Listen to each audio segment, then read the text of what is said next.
Skate 3 is an unusual sequel because it's as noteworthy for the features that it cuts from Skate 2 as for those that it introduces. This is a better game than its predecessor though.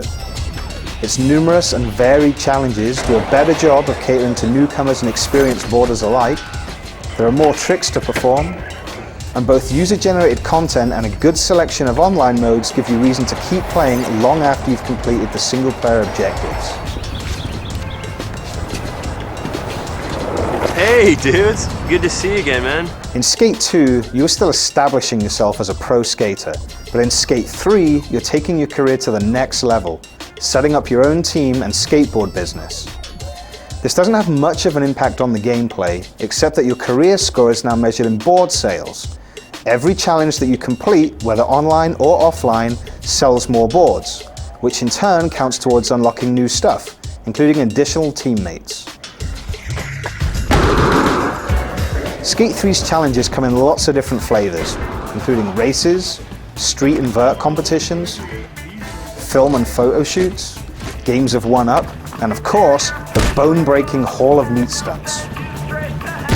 The frustrating SKATE challenges in which you have to exactly copy your opponent's tricks are no longer included in single player, but you can still play that mode online. Also gone from the single player game are the anti-skater clips and caps that rendered certain areas unskateable until you unlocked them, as well as the security guards who used to chase you away from company buildings. This makes the all-new city of Port Carverton a much more skater-friendly place to explore, but it also makes things a little less interesting. With its university campus, docks, memorial gardens, downtown area, residential neighborhood, and multiple skate parks, Port Carverton has a good number of varied locales to explore. The problem is that other than finding new on-the-spot challenges scattered around, you're given very little incentive to do so.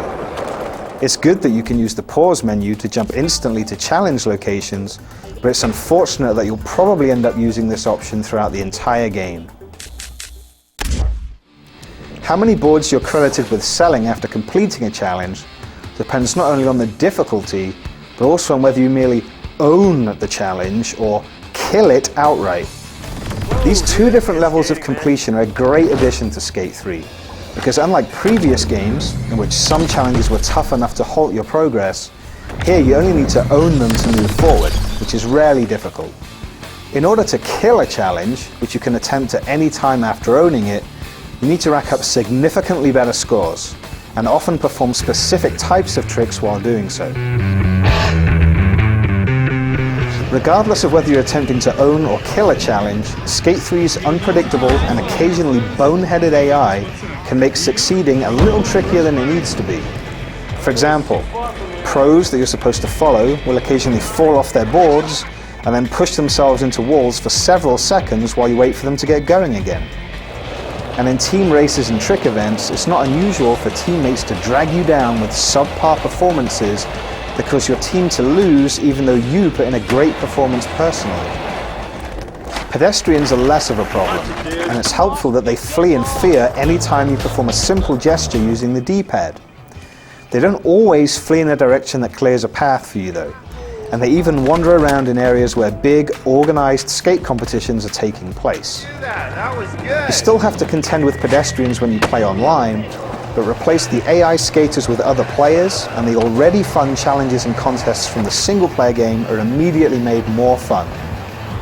There are also additional modes available online, such as the excellent Domination, in which you skate simultaneously with opponent and must beat each other's scores on individual objects. You can even establish or enter into an online team now, which functions in much the same way as a clan would in other online games. User-generated content is a big part of Skate 3, and when other players check out the photos, movies, and parks that you upload, you earn additional board sales.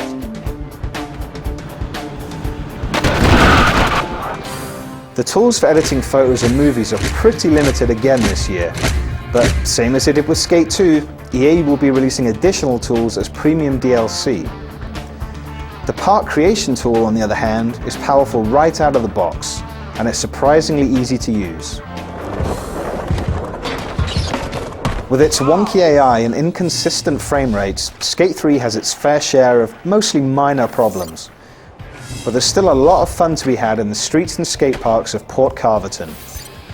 Skate 3 isn't likely to win you over if its predecessors failed to, but it's a good game, regardless of whether or not you played Skate 1 or 2. And hey, there aren't many games out there that make breaking your own bones fun. That's got to count for something.